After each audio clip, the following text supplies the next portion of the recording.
नमस्कार, आप देख रहे हैं एनडी स्पेशल। मैं हूं आपके साथ सुनील विश्वकर्मा। मध्य प्रदेश के महाविद्यालयीन अतिथि विद्वानों का मुद्दा हमेशा से सुर्खियों में रहा है। शासकीय कॉलेजों में सालों से पढ़ाते आए अतिथि विद्वानों को पीसीसी में चयनित अभ्यर्थियों के ज्वाइनिंग करने के बाद नौकरी से निकाल दिया गया और तभी से कई महीनों तक भोपाल के शाहजहानी पार्क पर अतिथि विद्वानों ने धरना दिया था, जो कि कोरोना महामारी के चलते उन्हें खत्म करना पड़ा। कांग्रेस छोड़ भाजपा का दामन थामने वाले ज्योतिरादित्य सिंधिया ने भी कांग्रेस में रहते अतिथि विद्वानों के लिए सड़कों पर उतरने की बात कही थी और इसी बात पर कमलनाथ और सिंधिया के संबंधों में भी खटास आ गई। कमलनाथ ने सिंधिया को यहां तक कह दिया कि वो सड़कों पर उतर सकते हैं, और जिस पर समय समय पर कांग्रेस नेता ज्योतिरादित्य सिंधिया कर भी रहे थे। वहीं अब 17 अगस्त को सिंधिया मध्य प्रदेश के दौरे पर आ रहे हैं, जिसके पहले ही अतिथि विद्वानों को सौगात मिल गई है। तकरीबन 1800 फॉलन आउट अतिथि विद्वानों में से 950 को जल्द ही कॉलेजों में नियुक्ति दी जाएगी, जिसके लिए प्रक्रिया शुरू हो चुकी है। हटाए गए अतिथि विद्वान 24 से 30 अगस्त तक आवेदन कर सकेंगे। वहीं एमपी की सियासत में इस कदम को बड़े फैसले के तौर पर देखा जा रहा है। हालांकि आज कुछ ऐसे आदेश सामने आए जिन पर राजनीति काफी पहले से चल रही थी। पिछले 2 दिनों में अतिथि विद्वानों को लेकर बीजेपी और कांग्रेस ने क्या कुछ कहा, चलिए आपको सुनवाते हैं। माननीय सिंधिया जी ने इस बात को कहा था और मैं भी संयोग से उस कार्यक्रम में मौजूद था, और इसी को आधार बनाकर वो पार्टी छोड़ के दूसरी पार्टी में पहुंच भी गए थे, लेकिन शायद भूल गए होंगे, क्योंकि भारतीय जनता पार्टी में जहां 2 टाइगरों की जंग है, और टाइगर लोग अगर इतनी छोटी छोटी बातों को ध्यान रखेंगे तो फिर उनका वर्चस्व शायद कायम ना रह पाए। लेकिन आपने याद दिलाई है, और मैं भी आपके माध्यम से पुनः याद दिलाना चाहता हूं, अब आपकी सरकार है, आपके मंत्री हैं, केंद्र में भी आपकी सरकार है। तो अब सड़क पर उतरने के बजाय यदि उन अतिथि शिक्षकों का भविष्य सुरक्षित हो जाए तो हम सब भी धन्यवाद देंगे। तो राजधानी भोपाल में अतिथि विद्वानों को बड़ी सौगात दी गई है। फॉलन आउट अतिथि विद्वानों की नियुक्ति के आदेश दे दिए गए हैं, लेकिन सबसे बड़ा सवाल ये सामने आ रहा है कि इसी मुद्दे पर ज्योतिरादित्य सिंधिया जब कांग्रेस में थे, उनके द्वारा लगातार इस मुद्दे को उठाया गया और संभवतः एक यही मुद्दा था जिसके चलते कहीं ना कहीं कमलनाथ और ज्योतिरादित्य सिंधिया के बीच खटास उत्पन्न हुई, जिसके बाद ज्योतिरादित्य सिंधिया सड़कों पर उतरे, और न सिर्फ वो सड़कों पर उतरे, पूरी की पूरी कांग्रेस सरकार सड़क पर आ गई। अब सवाल ये सामने आ रहा है कि सिंधिया का मध्य प्रदेश भी दौरा है और उसके पहले अतिथि विद्वानों की नियुक्ति के 2 आदेश दे दिए गए हैं।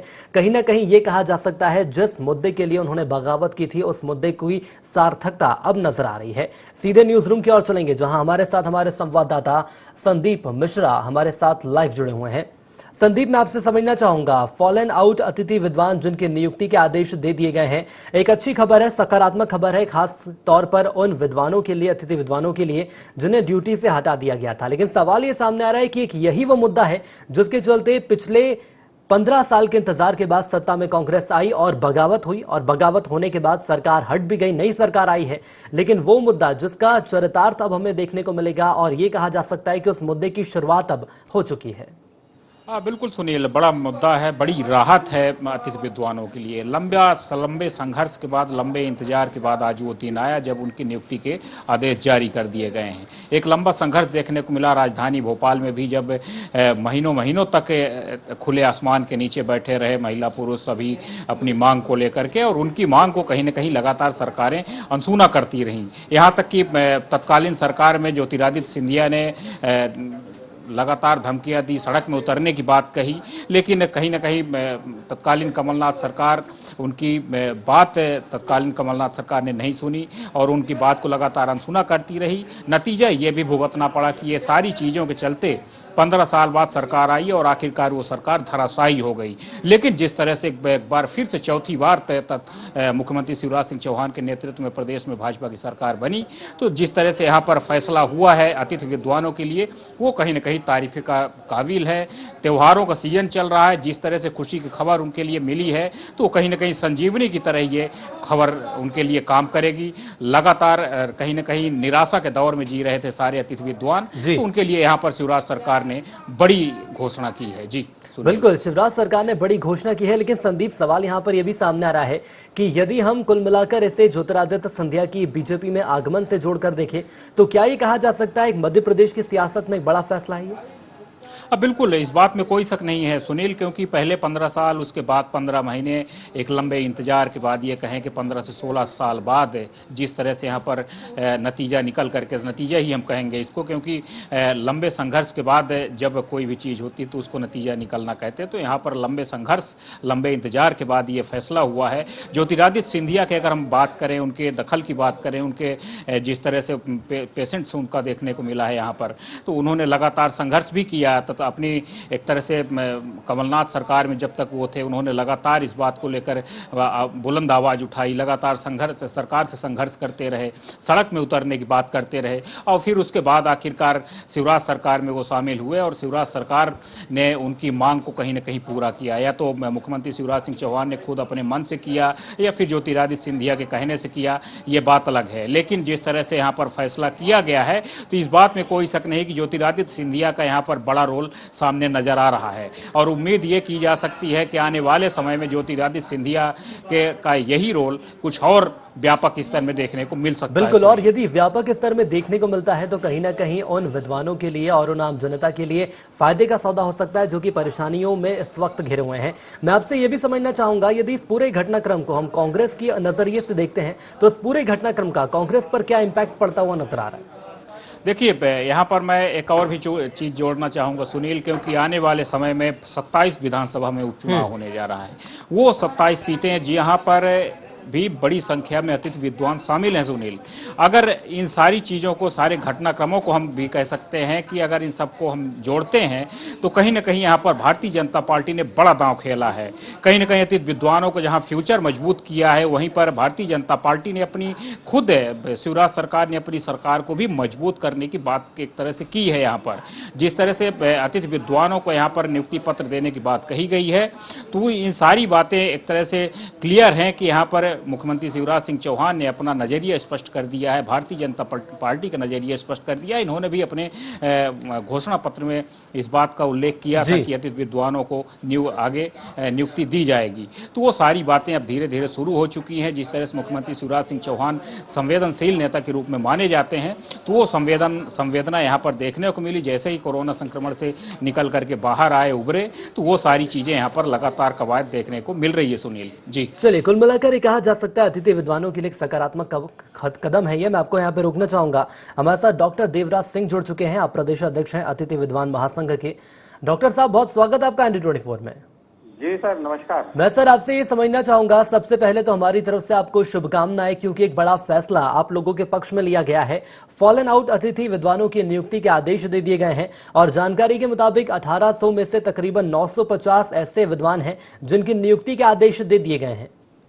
जी, क्या कहेंगे आप? देखिए, ये कल जो आदेश निकला है उसका हम स्वागत करते हैं, लेकिन अभी भी जैसा आपने बताया 1800 अतिथि विद्वानों में से केवल 900 ही अंदर आ पाएंगे और पिछले 8 महीने से कोरोना महामारी में हम लोग दर के ठोकरे खा रहे हैं। बेरोजगार की स्थिति में खाने को हमारे पास बिल्कुल भी साधन नहीं है। तो इस कदम का स्वागत करते हुए मैं माननीय मुख्यमंत्री जी से, माननीय शिक्षा मंत्री जी से अनुरोध कर रहा हूं कि जो पूर्ववर्ती की भाजपा सरकार थी उसमें उस समय के तत्कालीन उच्च शिक्षा मंत्री पवैया जी ने एक 6/10/2018 को आदेश निकाला था, जिसमें ये कहा गया था कि अगर किसी अतिथि विद्वान की जगह कोई भी परमानेंट प्रोफेसर आता है तो उसको बाहर नहीं किया जाएगा और यदि उस महाविद्यालय में या उस जिले में या उस संभाग में कोई पद खाली है तो वहां समायोजित किया जाएगा। तो हमारे बाकी बचे हुए साथियों को लाने के लिए और जो साथी अंदर हैं उनको सुरक्षित करने के लिए हमारा ये आग्रह है अपनी प्रदेश सरकार से, अपने मुख्यमंत्री से कि उस जैसे आदेश को पुनः निकाला जाए जिससे कि हमारा भविष्य सुरक्षित हो सके। मैं सर आपसे ये भी समझना चाहूंगा, इसका श्रेय यदि हम बात करें श्रेय लेने की तो किसे श्रेय देना चाहेंगे? क्योंकि ज्योतिरादित्य सिंधिया की यदि हम बात करें तो कमलनाथ से खटास भी इसी मुद्दे पर लेकर हुई थी। ज्योतिरादित्य सिंधिया के द्वारा भी लगातार आपके लिए मांगे उठाई गई थी। क्या ये कहीं ना कहीं कहा जा सकता है कि बीजेपी में आने के बाद परिवर्तन हुआ है और अतिथि विद्वानों को एक बार फिर एंट्री दी गई? देखिए, श्रेय वाली बात तो हम अपने माननीय मुख्यमंत्री जी, ज्योतिरादित्य सिंधिया जी, सभी हमारे जनप्रतिनिधि हैं और सभी से हम आशा करते हैं कि हमारी समस्या का हल करें। लेकिन वास्तविक स्थिति यह है कि इन्होंने पंडाल में आकर माननीय मुख्यमंत्री जी ने और विधानसभा में माननीय मुख्यमंत्री जी ने हमारे नियमितीकरण के लिए व्यवधान उत्पन्न किया था। ये तो केवल हमारे लिए आमंत्रण पत्र है। माननीय ज्योतिरादित्य सिंधिया जी ने ये कहा था कि हम सड़कों पर उतरेंगे। तो जब तक सभी फॉलन आउट अतिथि विद्वान अंदर नहीं आ जाते हैं और हमारे नियमितीकरण की प्रक्रिया जो विधानसभा में गतिरोध के कारण का समर्थन किया था वो प्रारंभ नहीं हो जाती है, तब तक हम इनसे बार बार आग्रह करते रहेंगे कि अपने प्रदेश के युवाओं का भविष्य सुधारिए। और श्रेय का हम सबको श्रेय दे सकते हैं, लेकिन हमारा भविष्य सुरक्षित होना चाहिए, हमको रोजगार मिलना चाहिए। जिस तरह से पिछली सरकार ने हमको निकाला था, वो बड़े बेदर्दी तरीके से निकाला था, उसकी पुनरावृत्ति ना की जाए, क्योंकि जब तक हमारे लिए कोई नियमितीकरण का निश्चित पॉलिसी नहीं बन जाती तब तक हमारे सिर पर जो है तलवार लटकी हुई है। लेकिन डॉक्टर साहब, आपसे ये भी समझना चाहूंगा, फिलहाल तो सिर्फ आधे ऐसे शिक्षक हैं, अतिथि विद्वान हैं जिन्हें सौगात मिली है, लेकिन तकरीबन 950 अभी भी ऐसे अतिथि विद्वान हैं जो अभी भी इस आदेश की राह देख रहे हैं कि उनके लिए नियुक्ति का आदेश आएगा। तो फिलहाल अब आपकी आगे आने वाले वक्त में क्या रणनीति रह सकती है? यही मैं आग्रह कर रहा हूं माननीय मुख्यमंत्री जी से कि जो पूर्ववर्ती सरकार में बीजेपी की जो पूर्ववर्ती सरकार में पवैया जी ने जिस तरह का एक आदेश 6/10/2018 को निकाला था जिसमें हमारी नौकरी सुरक्षित हो रही थी, उस आदेश को निकालकर नियमितीकरण करें। और हम आग्रह कर रहे हैं, क्योंकि कोरोना काल चल रहा है, हम ध्यानाकर्षण जो है सोशल मीडिया के माध्यम से आकर्षित कर रहे हैं। और सबसे बड़ी बात है, हम माननीय मुख्यमंत्री जी को उस वचन का याद दिलाना चाहते हैं जिन्होंने आकर पंडाल में हमसे कहा था कि नहीं, हम आपकी नियमितीकरण की मांग से सहमत हैं और वो कांग्रेस सरकार को पूरा करना। और मैं आपको रोकना चाहूंगा और एक सवाल और पूछना चाहूंगा, यदि हम कांग्रेस सरकार की बात करते हैं, पूर्ववर्ती कांग्रेस सरकार ने क्या आपके लिए कोई फैसला नहीं लिया था? क्या आपके लिए कोई ऐसा आदेश जारी नहीं किया गया था, या तो फिर ये कहा जा सकता है कहीं ना कहीं आपकी अनदेखी की जा रही थी? क्या ऐसे कोई समीकरण आपने देखे? नहीं, देखिए, हम इसको पार्टियों के का मुद्दा नहीं बनाना चाहते, ये हमारे रोजगार का मुद्दा है। कांग्रेस की सरकार ने एक जरूर हमारे साथ किया था कि हमको व्यवस्था से निकाल दिया था, ये उनको नहीं करना चाहिए था, हमको बेरोजगार कर दिया था, वो उनकी बहुत बड़ी गलती है। ये मैं इस चीज को खुलकर कह रहा हूं। और बीजेपी सरकार हमको व्यवस्था में ला रही है, उसका स्वागत है, लेकिन वो तभी इनकी माननीय मुख्यमंत्री जी का वचन पूरा होगा जब हमारे सभी फॉलन आउट विद्वानों को अंदर लाएंगे और नियमितीकरण की प्रक्रिया प्रारंभ करेंगे। चलिए, हमारे साथ जुड़ने के लिए आपका बहुत धन्यवाद। यहाँ पर एक छोटे से ब्रेक का वक्त हो चला है, हमारे साथ हमारे संवाददाता संदीप लगातार बने रहेंगे। तो राजधानी भोपाल में एक बड़ा फैसला लिया गया है, अतिथि विद्वानों को सौगात दी गई है और कहा यह जा रहा है कि 18 में से आधे ऐसे अतिथि विद्वान हैं जिन्हें एक बार फिर वापसी का रास्ता प्रदेश सरकार ने दिखाया। कि बड़ा फैसला तो लिया गया है, लेकिन कहीं ना कहीं अभी भी संतुष्टि नहीं है, क्योंकि हमारे आधे ऐसे साथी हैं जिनकी नियुक्ति के आदेश नहीं दिए गए हैं। सवाल ये सामने आ रहा है कि 950 ऐसे अतिथि विद्वान हैं जिनके नियुक्ति के आदेश नहीं दिए गए हैं, आखिर उन्हें कब एंट्री मिलेगी? और इसी मुद्दे पर हम चर्चा अधिक करेंगे। हम सीधे न्यूज रूम की ओर चलेंगे, जहां हमारे साथ संवाददाता संदीप लगातार हमारे साथ जुड़े हुए हैं। संदीप, प्रदेशाध्यक्ष महोदय हमारे साथ जुड़े हुए थे, जिनको आपने भी सुना होगा, जिनका साफ तौर पर यह कहना है कि फिलहाल आदेश तो दे दिया गया है, हम इस आदेश का आदर करते हैं, इसे खुशी के तौर पर हम देख रहे हैं, लेकिन अभी भी तकरीबन हमारे आधे ऐसे साथी हैं जो कि बाहर हैं, जो अभी भी इंतजार कर रहे हैं कि उनके लिए आदेश आएगा। तो क्या आने वाले वक्त में ऐसे कोई समीकरण आप देख रहे हैं? बिल्कुल, देखिए सुनील, यहाँ पर शुरुआत तो कम से कम हुई है। सरकार ने जो जिस तरह से बेरोजगार बैठ गए थे अतिथि विद्वान, तो उनको कहीं ना कहीं सरकार ने राहत देने का तो काम किया है। शुरुआत सबसे अहम होती है, यहाँ पर सरकार ने अभी शुरुआत की है। दूसरा पहलू भी यहाँ पर देखिए विचार की बात करनी पड़ेगी। जिस तरह से लॉकडाउन के बाद पूरी प्रदेश की सरकार कहीं ना कहीं आर्थिक हालात से गुजर रही है, आर्थिक इकोनॉमी जो है मध्य प्रदेश की वो कहीं ना कहीं लगातार गिरती चली गई है। उसके कारण मध्य प्रदेश सरकार के पास भी कहीं ना कहीं स्थिति सरकार की खराब है। सरकार लगातार विकास काम के भी जो काफ़ी सारी राशि है सरकार ने रोक दिया है, यहाँ तक कि कई सारे विभागों का 50% बजट कर दिया है, क्योंकि प्रदेश के साथ पास अगर हम बात करें तो राजस्व की भारी कमी आई है प्रदेश सरकार के पास। यही सारे कारण है कि सरकार यहाँ पर एक मुश्त में सारे शिक्षकों को यहाँ पर नियुक्ति नहीं दे रही है। लेकिन जिस तरह से सरकार का दावा है, आगे भी सरकार का कहना है कि अभी उनकी लिस्ट और तैयार हो रही है, फाइनल हो रही है लिस्ट, और फिर उसके आधार पर शिक्षकों को एक बार फिर अतिथि विद्वानों को ज्वाइनिंग दी जाएगी। तो एक तरह से हम ये कह सकते हैं कि अभी शुरुआती दौर में कम से कम सरकार ने पहल तो यहाँ पर की है। बिल्कुल, शुरुआती दौर है और सरकार ने पहल की है, लेकिन संदीप, जैसा कि आप बता रहे हैं, कहीं ना कहीं राजस्व की परेशानी है, कोरोना काल चल रहा है, ऐसे में अतिथि विद्वानों को नियुक्त करना कहीं ना कहीं बड़ा फैसला है। क्या ये कहा जा सकता है ज्योतिरादित्य सिंधिया का दबाव भी कहीं ना कहीं प्रदेश सरकार पर देखने को मिला? दबाव तो बिल्कुल देखिए सुनील यहाँ पर है। अगर हम हर चीज़ में उनके पूरे पहलुओं पर अगर हम बात करें तो जिस तरह से उनके 22 विधायकों में 14 विधायकों को मंत्री पद में शामिल किया गया, जबकि भारतीय जनता पार्टी के बड़ी एक से एक वरिष्ठ विधायक रह गए मंत्रिमंडल में शामिल होने के लिए। जिस तरह से वो लगातार कवायद कर रहे थे, कोशिशें कर रहे थे, तो ये सारी चीज़ें लगातार ज्योतिरादित्य सिंधिया का दबाव तो भारतीय जनता पार्टी में देखने को मिला है। और इस बात में भी कोई शक नहीं है कि ज्योतिरादित्य सिंधिया का यहाँ पर भी दबाव काफ़ी देखने को मिला है, क्योंकि उनका कमिटमेंट था कि अतिथि विद्वानों को किसी भी सूरत में रखवाना है। जिस तरह से किसानों की बात कही थी उन्होंने, एक एक करके ज्योतिरादित्य सिंधिया लगातार अपनी बातें मनवा रहे हैं। जो बातें तत्कालीन कमलनाथ सरकार में नहीं मानी गई, वो चीज़ें अब यहाँ पर उनकी देखने को मिल रही। ज्योतिरादित्य सिंधिया की अब शिवराज सरकार में वो लगातार उनकी डिमांड को पूरा किया जा रहा है और एक एक करके उनके जो खुद के कमिटमेंट थे लोगों से और बेरोजगारों से, वो धीरे धीरे करके वो पूरा करते चले जा रहे हैं। जी चलिए संदीप, अब हम उपचुनाव की बात करेंगे। क्या ये कहा जा सकता है, ब्रेक पर जाने से पहले उपचुनाव की हमने चर्चा भी की थी, उपचुनाव सामने आने वाले हैं और उपचुनाव कांग्रेस के लिए एक बड़ा इम्पैक्ट हो सकता है, या तो ये कहा जा सकता है बड़ा प्लेटफॉर्म हो सकता है, क्योंकि यदि ये उपचुनाव कांग्रेस जीतती है तो कहीं ना कहीं सत्ता के समीकरण बदलते हुए नजर आएंगे। लेकिन क्या ये कहा जा सकता है बड़ा फैसला लिया गया है और उस क्षेत्र के लिए भी फैसला लिया गया है जहां पर उपचुनाव होने हैं, तो क्या जो वहां पर अतिथि विद्वान है कहीं ना कहीं वो भी ये सोच रहे हैं कि सरकार ने जो फैसला लिया है ये हमारे पक्ष में भी आ सकता है? अब बिल्कुल देखिए, क्योंकि जिस तरह से हालात थे वर्तमान में, तो यहाँ पर एक तरह से शिवराज सरकार ने तुरुप का इक्का फेंका है सुनील। या अतिथि विद्वानों की ही भले ज़्यादा संख्या नहीं है, करीब 950 के आसपास अभी ज्वाइनिंग दी जा रही है, लेकिन इससे पूरे प्रदेश के युवाओं के लिए जो बेरोजगार बैठे हैं, जो जिनकी नौकरी थी और उनके हाथ से चली गई थी, तो उनके लिए कहीं ना कहीं एक ये बड़ा मैसेज है। इसके माध्यम से आप सिर्फ 950 लोगों को मत देखिए, 950 के माध्यम से आप एक तरह से ये कहिए कि हजारों हजार वोट यहाँ पर कहीं ना कहीं शिवराज सरकार ने अपने नाम कर लिए हैं पूरे प्रदेश में। और उसके अलावा जो दूसरे वर्ग के हैं या दूसरे नौकरियां कर रहे हैं उनके, या फिर नौकरी के लिए लगातार कतार में हैं, तो वो भी कहीं ना कहीं यहाँ पर आशा और उम्मीद की किरण जगी है। जिस तरह से प्रदेश में वर्तमान में हालात चल रहे हैं, जो आर्थिक स्थिति है प्रदेश की, यहाँ स्थिति ये है कि लगातार नौकरियां लोगों की जा रही हैं, लेकिन शिवराज सरकार लगातार जिस तरह से आत्मनिर्भर मध्य प्रदेश की बात कर रही है, तो उस ओर कहीं ना कहीं शिवराज सरकार लगातार कदम भी बढ़ा रही है। अगर हम बात करें तो हर विभागों से जिस तरह से लगातार ब्यौरा मांगा जा रहा है, जिस तरह से नौकरियों को लेकर के सूची जारी की जा रही है। अभी हमने कुछ दिन पहले गृह मंत्रालय की बात की थी। गृह मंत्रालय में भी कुछ वैकेंसियां निकाली जा रही हैं। गृह मंत्री डॉक्टर नरोत्तम मिश्रा ने खुद कहा था कि जिस तरह से प्रदेश में कोरोना काल के कारण आर्थिक स्थिति खराब हुई है और लगातार बेरोजगारी बढ़ी है, तो उनकी कोशिश है कि युवाओं को ज्यादा से ज्यादा रोजगार जोड़ा जाए। लिहाजा जेलों में अर्दलियों की भर्ती की जा रही है, अलग अलग माध्यमों से युवाओं को रोजगार देने की कोशिश सरकार की ओर से की जा रही है। तो उस ओर ये एक तरह से एक अच्छे मैसेज के रूप में हम इसको देख सकते हैं सुनील जी। चलिए, एक अच्छे मैसेज के रूप में तो यहाँ पर देखा ही जा रहा है, लेकिन सवाल ये भी सामने आ रहा है कि आखिर अब कांग्रेस की क्या रणनीति रह सकती है, क्योंकि जो फैसला लिया गया है कहीं ना कहीं उपचुनाव को देखते हुए कांग्रेस के लिए चिंता हो सकती है इस पूरे मुद्दे पर।